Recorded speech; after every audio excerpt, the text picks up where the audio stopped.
What's going on, everyone? Welcome back to Season 2, Episode 1 of Diego College Football Show. And we're back. Football's back. Training camp is upon us, and I am here to talk about all of it. We're going to be starting with each episode talking about each division in the NFL. We're going to be starting with the NFC West today, and we're going to be working our way 2 episodes a week, 1 division per episode, mixing in some other fun things in there, all the way until the start of football season. So let's get right into it. We're starting with the NFC West, the division of the Super Bowl champions, arguably the strongest division in football. And on that note, we're going to start with the Seattle Seahawks. So Seattle Seahawks, my team, our team, if you're watching this, it's a weird feeling right now going into the season as Super Bowl champions, as the champs, but it doesn't really feel like the rest of the league is thinking like that. The league isn't looking at the Seahawks like, oh no, this is the Seahawks Super Bowl to lose. Not at all. They're looking at another team in the division like that, and we're going to talk about them in a little bit. But on the Seahawks side, I think they should be looking like that. Somehow, I think that they are the Super Bowl champion in the last few years that is the most overlooked kind of in a national perspective. And I don't know if that's just kind of a Pacific Northwest thing. You love the East Coast media and all the LA media trying to just overlook the team in the top left corner of the United States. But it's just kind of a constant thing that happens. When they talk about the Seahawks, they're saying, oh, Sam Darnold's not going to do that again, or they lost Kenneth Walker. They're kind of just avoiding the positive parts of the Seahawks offseason and kind of ignoring this part of the team that this is a really young team that didn't need to shell out and make these big blockbuster trades to make themselves a Super Bowl contender or make them this season a championship or bust. That's not the mindset that this team went into the offseason with. And the way I'm going to preview each team is I'm going to give you my record prediction, what would be a success for them, what would be a failure for them, as an outlook as a franchise, outlook from the fan base perspective, and then what I think is going to be the X factor on offense and the X factor on defense. So we'll start with Seattle here. I think they're going to go 13-3. When you look at the schedule, was there a part of me that says they're going to run the table? I mean, maybe a little bit of it, but it is a harder schedule. When you put the NFC East, and I think the NFC East is going to be a very underrated division this year. You have the Cowboys, the Giants, the Eagles, and the Commanders with Jaden Daniels. You never really know. He's got to go win a game on his own. But I think 13-3 is a reasonable expectation. I have them splitting with the Rams, just kind of looking at the rest of their schedule here. Other than that, it's not too hard. I mean, it starts off kind of soft, in my opinion. You have the Patriots, you have the Commanders, the Chargers, the Niners in week 5, the Cardinals in week 2. These are all games that there's not a lot of games where I'm here like, I think that's a real chance of losing that game. Every game, I think, they should be favored to win, except maybe the Rams on the road. But some of those games, too, they're in spots where the Rams in week 18, I kind of chalk that one as a loss because I think they're going to have the division wrapped up at that point. And it's for the division, that'd be great. But you never really know. So I have them as 13 wins, 3 losses. And when I write success and failure, with a team like the Seahawks, it was hard because, as you'll see later on, I have some more steep successes and low failures. High bars to get to, and, high bars to get to even consider this season a success. With the Seahawks, I think a successful season would be making the Super Bowl. And that seems crazy to say. I mean, even just looking at it from a year ago kind of perspective. But when I was thinking about it, I was like, even if they don't win the division, they're going to be the wild card team. I think their floor is 11, 12 wins. I don't see a world where they win 10 games unless there's a major injury, which knock on wood that doesn't happen. But in my opinion, if they make the playoffs and don't win a game, I would look at that as a failure of a season. With what they brought back, this wasn't a team that lost a whole lot after winning the Super Bowl. This is a team that is only going to get better with the young guys on defense, young stars like Byron Murphy, like people like Leonard Williams, who's his peers say is one of the best defensive tackles in the entire league, the best. He was voted by other players and people in the front office. So in that sense, I think that if they make the playoffs, whether it's wild card or division or not, and they don't win a game, that would be seen as from the fan base as a failure's perspective.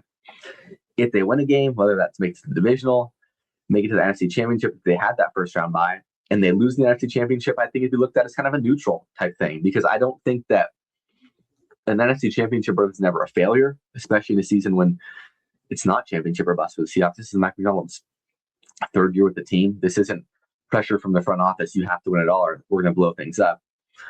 So I think that if they make a Super Bowl appearance, if you get there, whether you win or lose, Super Bowls are hard to win. We know that. that can be seen as a success. And I think obviously that's a high bar to have for a team going into it. But I think the Seahawks know that. They want to run it back. They want to run it forward, as their mantra has been throughout going into training camp. And I think that would be a success, making the Super Bowl for the Seahawks this year. Anything other than that, it can be looked at as kind of a meh, kind of a wasted season. But you got to get in the playoffs and win a playoff game. You have to make yourself in the hunt at the end of the season. On the X factors, on the offensive side, it was easy to say JSN. It was easy to say Sam Darnold. I think that the offensive X factor for the Seahawks is going to be the offensive line of Brian Fleury. The offensive line is young. They have guys like Ray Zabel in at left guard, Charles Cross, who was extended last year, Jalen Sundell going to go and be the starting center. And the right guard position is interesting. Anthony Bradford's a guy who a lot hated by the fan base. He's a guy that has really low lows, but I think overall he's an average right guard in the league. And it's hard to find average linemen at spots of deficit. So it's not 30 great right guards in the NFL. That's just kind of the way it is. So I think he's hated because of his low lows, but I think overall he's solid. And they bring in a rookie, Bo Stevens from Iowa, who played on a gritty, run-centric team in college, that he can come in there. And if Bradford isn't a guy that he's not producing to start the season, that's a guy who I think can come in and start at right guard for this team this season and into the future. So as for last year, you had guys like Christian Haynes behind him that if Bradford got hurt, it's not like you had the stud behind him. Haynes is kind of been a bust. He's the third-round pick out of Connecticut. But I think Stevens is a guy that could make himself in the mix even in camp. And definitely if Bradford has some slow weeks, they're not going to be afraid to toss this guy in, because I think he's someone that would be a pro-level player at the right guard position. And Brian Fleury. Clint Kubiak's gone. He's gone to Vegas. And, I like Clint Kubiak. He obviously brought us to the Super Bowl. He called some good games. He had good play calls at times, but there was times when I was frustrated with him last season. And I'm not necessarily looking at this as like some massive downgrade. It could be. We don't know how Brian Fleury is going to call plays. Obviously, he's coming over from the same Shanahan tree. He was under Kyle Shanahan, who's their tight ends coach. But he's going to have a similar style of offense. There was a tweet that was like, Brian Fleury is going to run a similar offense to Clint Kubiak, and obviously that was kind of the reason that Mike McDonald hired him. But I think he can make himself a better play caller than Clint Kubiak, and I hope this isn't a one-season type thing. I don't think it would be. If anything, I could see him getting two, unless he's a real phenom. But kind of the combination of Fleury and the offensive line, and making this easy for Sam Darnold. I mean, Sam Darnold had this great playoff run. Obviously, didn't turn the ball over once, but it kind of makes me at times forget that during the regular season, he turned the ball over the most of any quarterback in the NFL. And for him to overcome that in the playoffs and take care of the football while still taking risks was amazing for him and for the team. But I want to see Brian make it kind of easy for Sam in sometimes. And that obviously comes with Sam has to make that decision too. He's got to make the easy check down, not try to do too much, not try to be the hero, which I think he knows he doesn't have to be. But I don't want to see, like early in the season, Kubiak, that week one game, obviously everyone remembers. The Steelers game, there were some questionable things. Even the first and second Rams games, I didn't love the play calling, especially in the second one up until the end of the game. I think that if Brian Fleury can come in and cement himself as a great offensive mind and lean on that run game and not get too reliant on one thing, not be stubborn, because this should be a well-rounded offense. And I think especially with Rashid Shaheed being here at the start of the season, that's really that could be looked at as an X factor. Him and Torrey Horton, that it shouldn't be a JSN centered everything on offense like it was at times last year, especially early in the season. This should not be an offense that needs to throw JSN the ball 12 times and no one else the ball more than 2 times. So having that on the offensive side of the ball, other weapons, not just a very old Cooper Kupp who is reliable and is a great veteran presence in the locker room, having other guys around him that Donald get the ball to and not allow teams to double JSN. And if they do, they're going to make it pay over the top. That's going to be a big difference maker for the Seahawks early in the season. So that's what I think about the offense side of the ball. I think the offense has a chance to be even better than it was last year, which is crazy because it was a Super Bowl winning offense last year. But I think it can be much more well-rounded, especially in the passing game. On the defensive side of the ball, I said my X factor is Byron Murphy.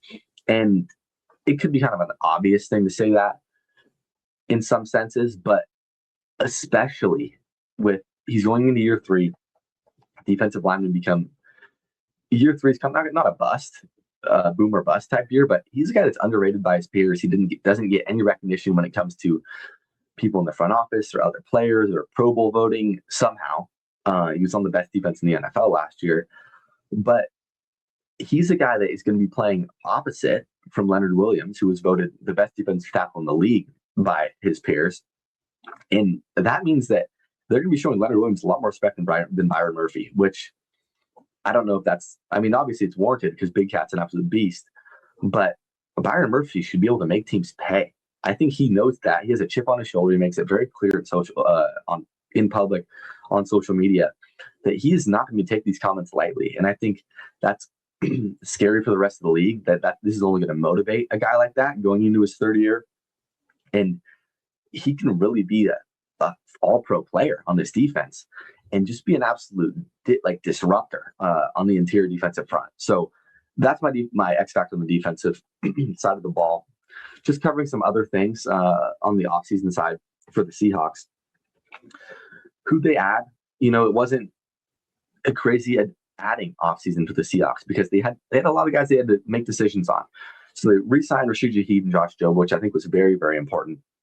Shaheed especially because being able to have a true number 2 receiver opposite of JSN is going to really help from the jump, and giving him a full offseason with Sam Darnold can gain that chemistry, which you could tell wasn't fully there when he came over.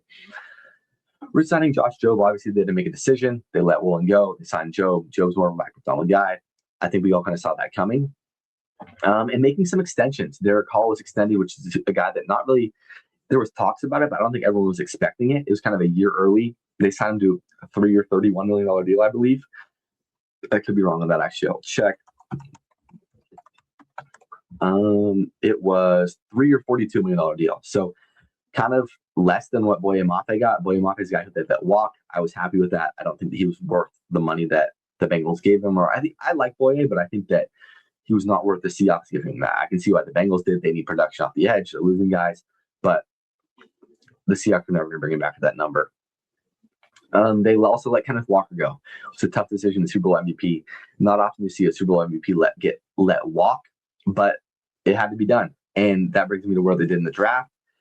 They drafted Jadarian Price, last pick of the first round. Drafted Julian Neal, cornerback. Drafted Bud Clark, safety, and Bo Stevens, who I talked about earlier. All these draft picks were in positions of need. They bring in a corner to go compete for the spot that Woolen left.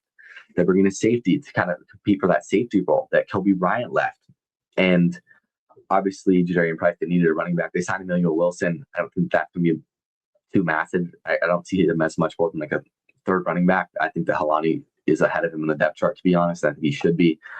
But who knows? I mean, he's a hard runner. We'll see how that turns out. But I think Price should be the one from the jump. And I think reports are that he's getting a lot of snaps in training camp. Another thing that's kind of still on the horizon is a Devin Witherspoon extension, and he is looking to be made the highest cornerback in the NFL. It's going to be him, that's going to be Gonzalez, or it's going to be Gonzalez and it's going to be him. That seems like it's going to happen, though. A good thing is we are not seeing him hold out. He's been at the first 2 days of training camp. He's practicing. This deal seems like it's going to get done soon, which is good because the last thing you want is a holdout kind of starting the season for the defending champs, and that being the story, not the Seahawks are trying to defend their Super Bowl ring. So, that's what I think. We're going to talk a lot more Seahawks. This isn't going to be the only time we talk Seahawks.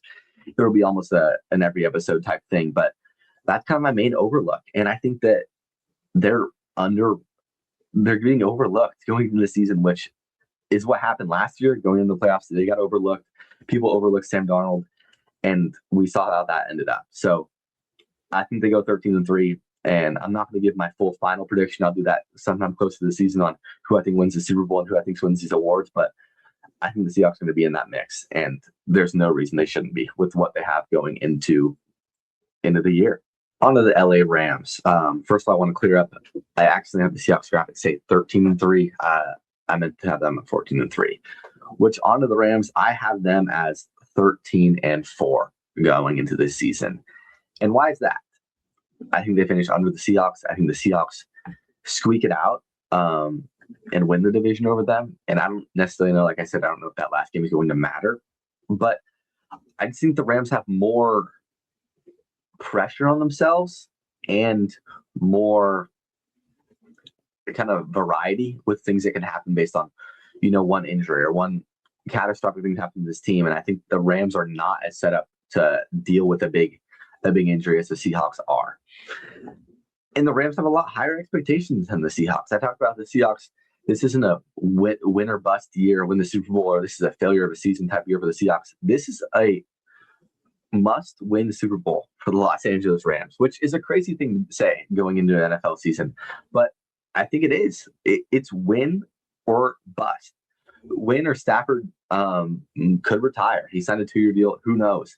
You put all your chips in. You trade for Myles Garrett. You trade your young edge, Jared Verse. You trade picks for Trent McDuffie. This is Super Bowl or nothing. And that's a lot of pressure to put on a team, a lot of pressure from the fan base who's frustrated that the Seahawks snatched their chain last year. They expected last year to be their year. It seemed like that NFC Championship last year was kind of the Super Bowl. And I think the Rams would have walked over the Patriots if they had gotten past the Seahawks in that game. And I could see that being the type of thing that happens this season too. I'm kind of frustrated on a personal side that they put the Seahawks Rams in week 18. I mean, I kind of see why they want it to be for the division possibly, but I like to have one of those games early in the season because then they're in a spot where they play twice in I believe it's a 3-week span. Yeah, they play week 16 and week 18. The Christmas game's fun, but I think that could have just been the last time they played. I would have liked to see an early season primetime game. Let them see them early in the year, let them see them late in the season, then let them meet in the playoffs. So that's just personal opinion on my side. But so, yeah, I think a success this season for the Rams is winning the Super Bowl. And that's, again, a very high bar. But when you build a team like this, when you go make a massive splash trade for Myles Garrett, which was the move of the offseason, you're saying you're all in. And you make a trade for Trent McDuffie. You're giving away all these picks and saying that you're all in. So we're making yourself to a point where if you don't win the Super Bowl, there's no silver lining on this season from the Los Angeles Rams. This is it. It's this year or next year. And if you don't do it this year, then the pressure all adds up next year. So that potentially Stafford's last year. You're all in, which makes, I mean, I'll get to it in a second, but the X factor on offense, I'm going to say it's the receivers behind Puka and Stafford's health. Last year, I think everyone thought that Stafford's health would be a little bit more of an X factor. Obviously, he had that weird back injury going into the season, ends up not missing a single game, won the MVP, looked healthy all season long. There wasn't one time where I was like, oh, his back looks off. Looks like he tweaked his back, which was very, you want to see everyone healthy. I don't want to see anyone get hurt. Very surprising. I thought this was going to be a thing they were going to be battling all season long. I didn't know if he was going to finish the season. It was a really, really weird story. But he wins the MVP. He comes back, signs an extension with McVay, and he's back. He wants to run it back. He wants to win the Super Bowl. But looking at this lineup on the offensive side of the ball, so you obviously have Stafford, you have Kyren Williams. The receiver depth behind Puka Nacua is something that can really impact the offense's success. And I know they have Devontae Adams, who was great last year, one of the best red zone targets in the entire league. But we saw when he went down, the depth behind him is not very good. It is not. I mean, we saw in that Falcons game. That Falcons game they lost last year, late in the season, Monday Night Football. Matthew Stafford's trying to lead game-winning drives, and he's chucking deep balls to Kanata Mumpfield. They let go of Tutu Atwell as well, who was kind of a gadget-type guy, wide receiver 3, wide receiver 4. They draft C.J. Daniels. There's not a whole lot behind Puka and Devontae. And Devontae's a hamstring injury for an old receiver like that, you never really know how he's going to react. He tweaks it once. He's going to be out 4 to 6 weeks at least. We know how much they rely on their tight ends, which I think is obviously something that I'm not mentioning here, but they run a lot of big tight end packages. They drafted Max Blair, tight end out of Ohio State. But just on a pure receiver standpoint, if Puka gets hurt and misses a few games, if Devontae gets hurt, that receiving depth behind him is very, very thin, in my opinion. And it doesn't matter who's playing quarterback. It doesn't matter who's calling plays, Sean McVay. If there's no other threat besides Puka Nacua, that is a big advantage for the defense. And I know they have a good offensive line. This is a great offense. This is Sean McVay who'll figure stuff out. But I think something they could really dictate this season is their receiving room, which is just on a whiteboard looks wrong. But when you really get into it, it's not very deep. And one injury can really, really derail things, that offensive room. On the defensive side of the ball, It's the cornerbacks. And I think the Rams know this. They address this. They traded for Trent McDuffie. They signed Jalen Watson. This is a team that knows that was their weakness last year. Last year, there was points. It didn't matter what Jared Verse did. It didn't matter what Braden Fisk did. Their cornerbacks were a real liability late in the season. Jackson Smith-Njigba exploited that in the Seahawks game. In that NFC Championship game, their cornerbacks, their entire secondary, honestly, but mainly I'd say in the man-to-man and the quarterback point of view, was exploited. And that was kind of the big reason why the Seahawks won that game. And they went out and invested into that. But when you put those type of assets into Trent McDuffie, he better come in and play like a cornerback one. I mean, I know he is. I know they're giving him that extension, but I mean, how old is Trent McDuffie? I think he's got to be getting a little bit up there. I don't think he's necessarily old. I mean, he's only 25, I guess. I was wrong there. He just got traded very early from the Rams, but he's a guy that even on the Chiefs, he's a great slot cornerback. He can move all the way around. Automatically one of the best cornerbacks in the division, obviously, but there was times when he's undersized. He can get beat. He's not a true shutdown number one quarterback as much as I do love Trent McDuffie. So him, Jalen Watson, there's a lot of pressure on those guys because the defensive line, it's going to be great. Myles Garrett's there. Who knows if Aaron Donald's going to come back? I kind of want him to, which is a weird thing to say as a Seahawks fan, but I want all the smoke. And I don't think that an Aaron Donald, who's been retired for as many years as he has, is going to make the difference that people think he is. He's 35 years old. Yes, he's been training. He's not in football shape. He's obviously going to be strong, but something that I think about is a guy like James Harrison. He always posts those videos. He looks like he's in great shape. That's not football shape. He's not getting hit. He's not shutting off offensive linemen. And I understand that it's Aaron Donald, arguably one of the best defensive linemen of all time, but I'm not necessarily ready to I'm not ready to hand the Rams anything. And I don't think that them having Aaron Donald should be the most massive thing of all time. And that really makes them, this is the Super Bowl lock. And I think all this pressure on the Rams, who knows how it's going to play out. I mean, looking at that team, if they lose a few games early, the pressure is going to be on from the front office, from the fan base. It can turn hostile quick. Just looking at more of their offseason, obviously the Myles Garrett trade, the Trent McDuffie trade, Jalen Watson. The Stafford extension was important because he kind of said one or two more when you signed a 2-year deal, kind of like LeBron did. He's not saying this is one and done. They don't really lose anyone. They lose Kobe Durant, lose Ahkello Witherspoon, replace them with McDuffie and Watson. Obviously a big upgrade. Lose Tutu Atwell, gadget receiver, nothing more, nothing less there. But again, a thin receiver room, in my opinion, behind those top two guys. Now the big question mark, the Ty Simpson trade. I've spent this entire time about the Rams talking about how I think they're all in, Super Bowl or bust. So what do you do when you're Super Bowl or bust and you have, I believe it was the 13th overall pick from a team that you fleeced the year before? That you made the Atlanta Falcons give you their first-round pick the next season for a late first-round pick the year before. And what do? You draft a backup quarterback. You draft Ty Simpson from Alabama. A weird pick, weird pressure on Ty. It didn't seem like McVay loved the pick. There's the pictures from draft night. Les Snead looks a lot more happy than McVay does. Can't do anything now. I mean, he's in a backup competition with Stetson Bennett. So that's not going to help you. I think there was other guys on the board that would have made massive differences for you, but you don't have them. So if this doesn't work out, they don't win it all this year, I think question marks could be said for that pick. I mean, I've just talked about the Rams receiver depth. How good would a guy like Mekhi Lemon have looked in this offense? That would have made me a lot more scared than them having Ty Simpson in the future. I'm not a massive Ty Simpson fan. I don't think he's going to be necessarily the future of the league at quarterback. Could he be a solid starter in the future? And yes, learning under McVay, learning under Stafford, getting this good experience, is that going to be great for him? Yes. It doesn't help him now.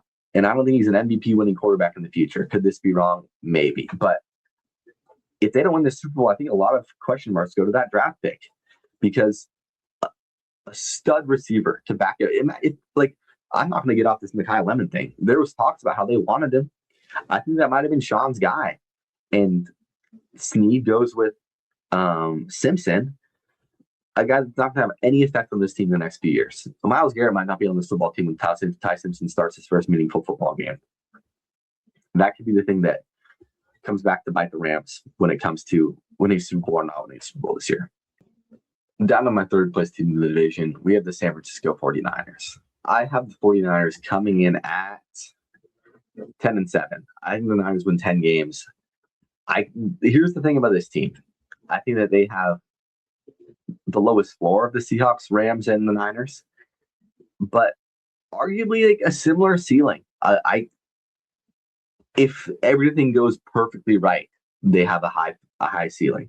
If everything goes great and no one gets hurt, could they win 13, 14 games? Yes. But I think there's too many variables. This isn't, if one guy stays healthy, everything's okay.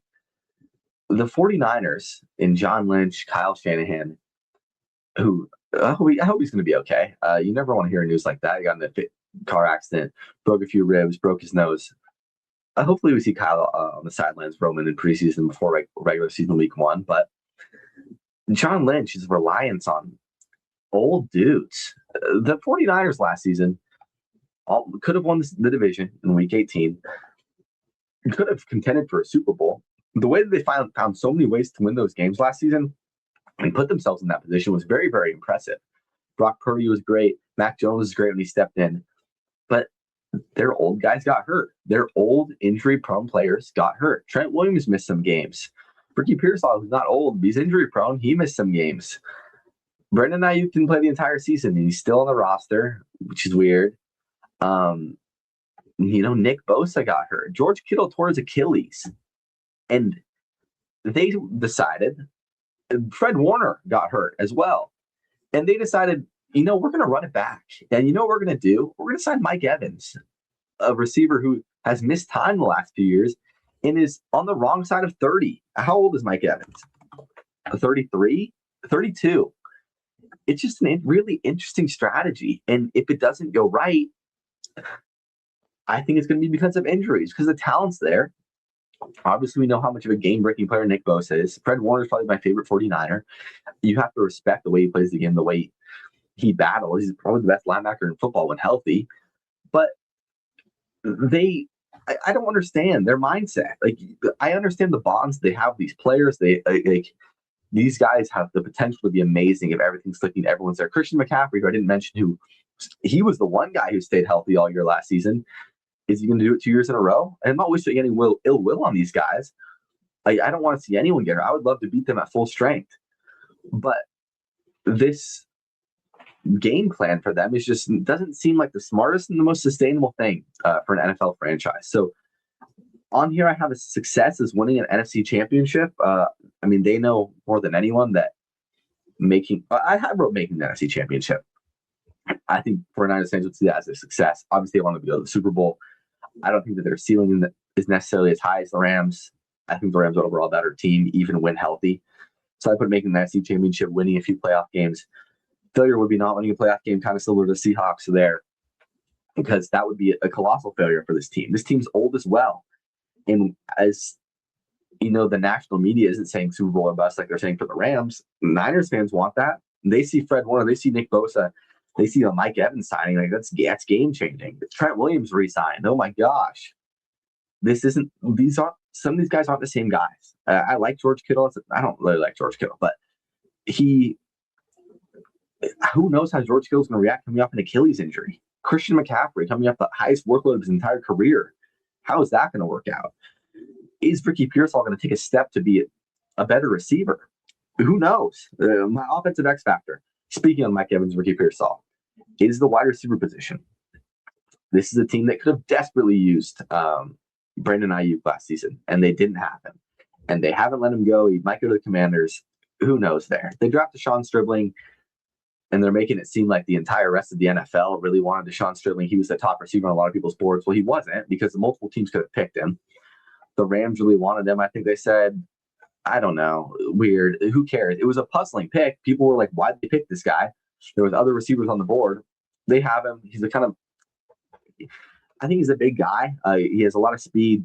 Coming out of Ole Miss, he's talented, but the pick was questioned at the time, and now random insiders trying to make it seem like it was the best steal in the entire draft. Christian Kirk, who was solid for the Texans last season. Mike Evans, who was good when he played last year, but he's coming off 2 seasons with back-to-back injuries. His 1,000-yard club season ended last season.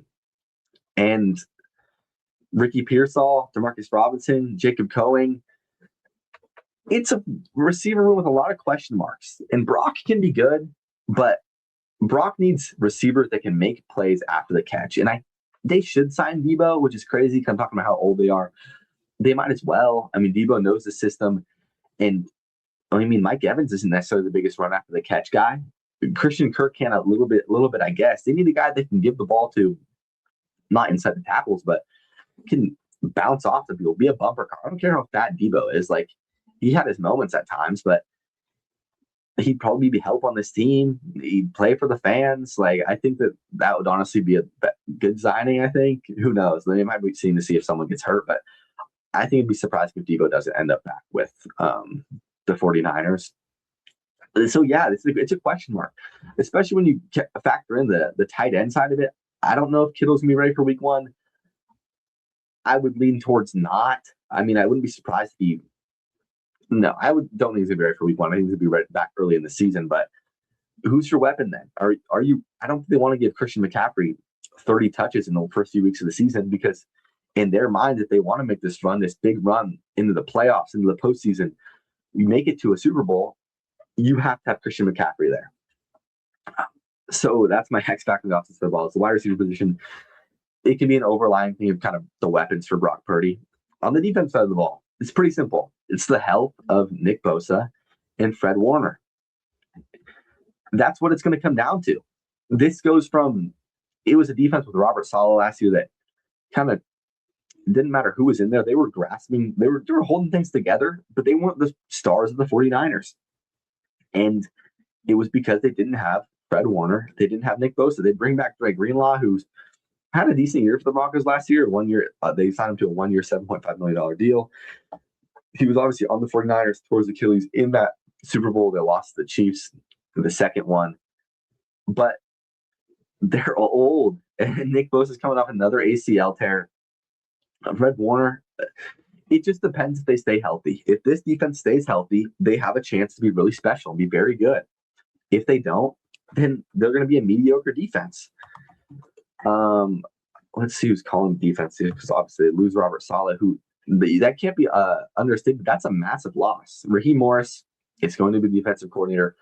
Another head coach bounce back. Not the greatest head coach.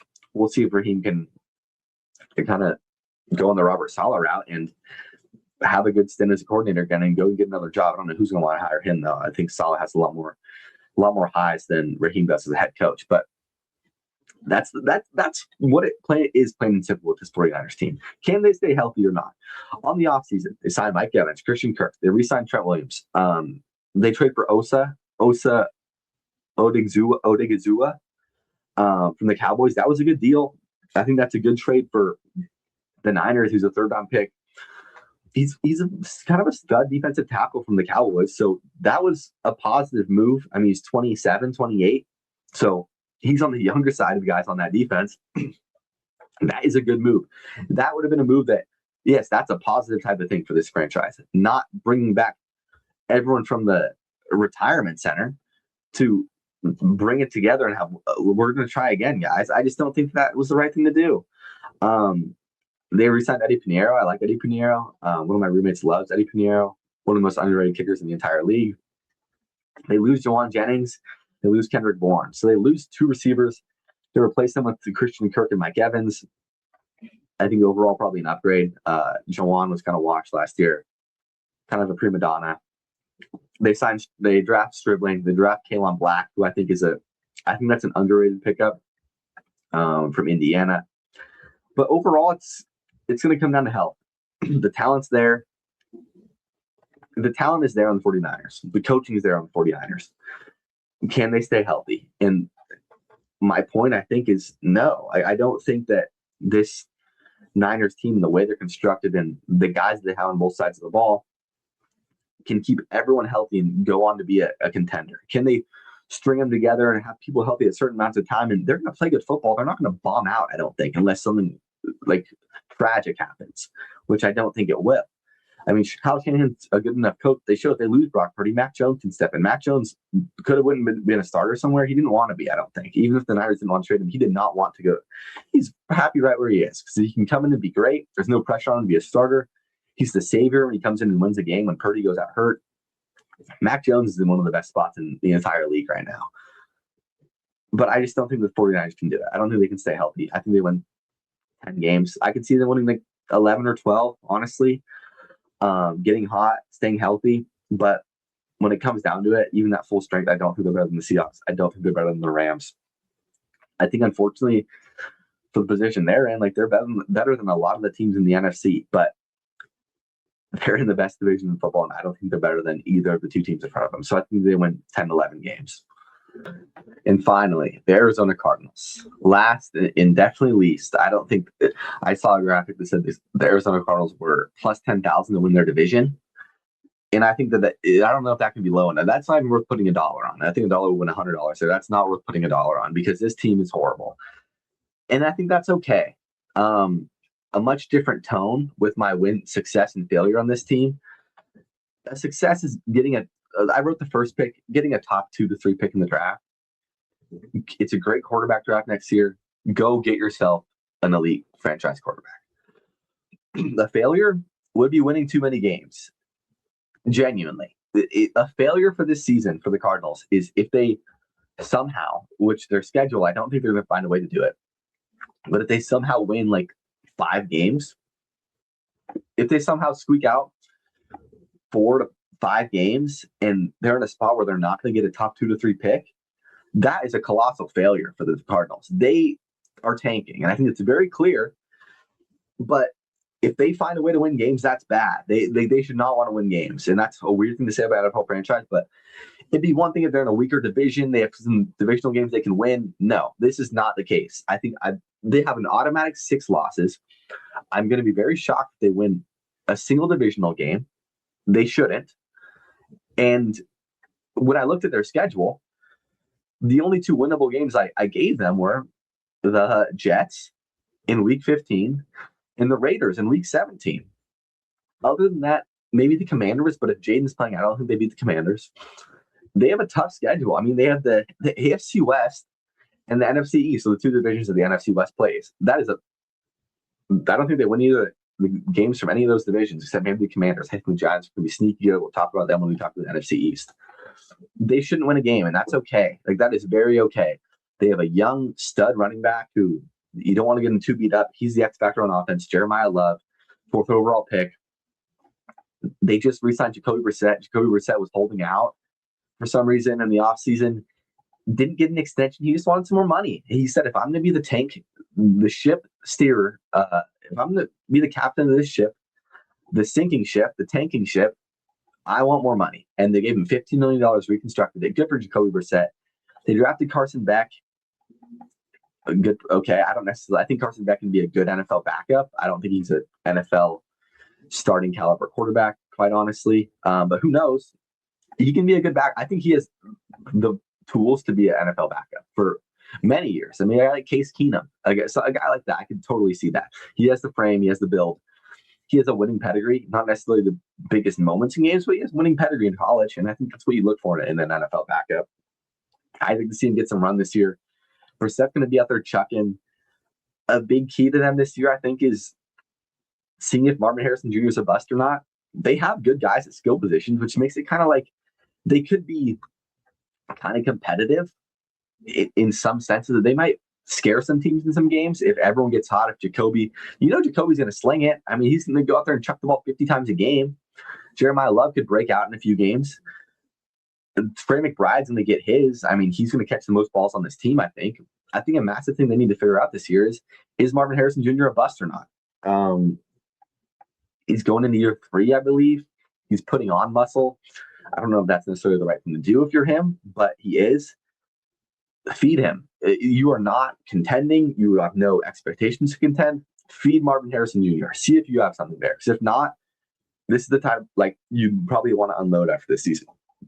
I mean, that might be a little bit dramatic, but you got to see if you have something there. On the defensive side, Walter Nolan was a rookie last year, defensive tackle. If he can bloom on that side of the ball and really be a stud defensive tackle, I think that's something that can be a bright spot in the defense for the Arizona Cardinals. I think they should trade Budda Baker.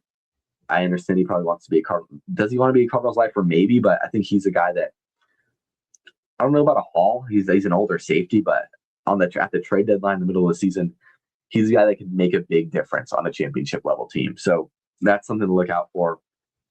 They signed Gardner. This was something I thought was weird. They signed Gardner Minshew. I don't know why.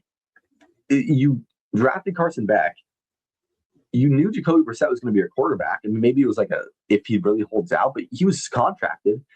And you signed Gardner Minshew, which was weird because now you have 3 quarterbacks. This is kind of like the Giants last year. You're a bad team. You have 2 veteran quarterbacks and a rookie. I mean, last year was Dart, so they kind of knew they wanted to play Dart, which has made that even more weird. But if you're going to be bad, play Beck. I mean, I would guess that Minshew gets traded at some point in the first few weeks. Maybe it was just one of those things. No one wanted to sign him. They signed him. They were trying to ship him off for like a 5th or 4th round pick early in the year if someone's quarterback gets hurt, but just kind of unnecessary. They signed Kendrick Bourne. He's a guy that can make plays a little bit.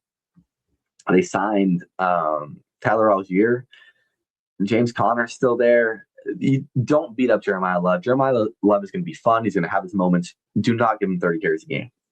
And I don't think they will. They're not dumb. They got Mike LaFleur on there heading the ship, which is I'm actually interested to see Mike LaFleur be the head coach of this team to really see if he is just kind of the fall guy, the holdover when they lose 14 games, or see if he can be the guy that kind of rights the ship, have his moments, win a game or two, show flashes with that offense. If you can show flashes with this offense and show you can use Marvin Harrison Jr., show you can use Trey McBride, show the flashes with Jeremiah Love, then I think he could have a home there. Kind of if you make something good, even with Carson Beck, to show you can mentor a quarterback, he could be the head coach of this team. And I wouldn't write that out. It kind of seemed like he was hired because they needed a guy for the year. So if he can do something with that, good for him if he can do that. They lost Jalen Thompson, safety. They lost Calais Campbell. Makes sense. Calais Campbell's not gonna play for this team. He's got one more year left. He's going to Baltimore. I don't really have much more to say about the Cardinals. The Cardinals are going to be bad. I wouldn't. Will Johnson, another guy on the defensive side of the ball, do you have something there? Can he be an X factor type corner? Can he grow to be a good cornerback one? Because obviously had injury issues coming out of college. That was kind of why he fell in the draft. Missed some games last season. Can you have a true lockdown guy and go into the future with a stud defensive tackle in Nolan and a stud cornerback in Will Johnson? That is what you're looking for if you're a Cardinals fan. Those two, Marvin Harrison Jr., please do something. Trey McBride, keep making plays, and Jeremiah Love. That's your bright spots if you're the Cardinals. So I'm going to wrap that up there. And that's going to end the show. Episode 1, Season 2, the Diego College Football Show. It was fun. I'm happy to be back. And you can expect more from me, multiple episodes a week, talking about divisions. Going to do a big episode ranking every quarterback in the league. So looking forward to that one. And, subscribe to the channel, follow me on Instagram, follow me on TikTok, and just interact on social media. I'm looking forward to being back. I'm looking forward to a fun football season, and we're just getting started. So thank you guys, and I'll see you guys next time.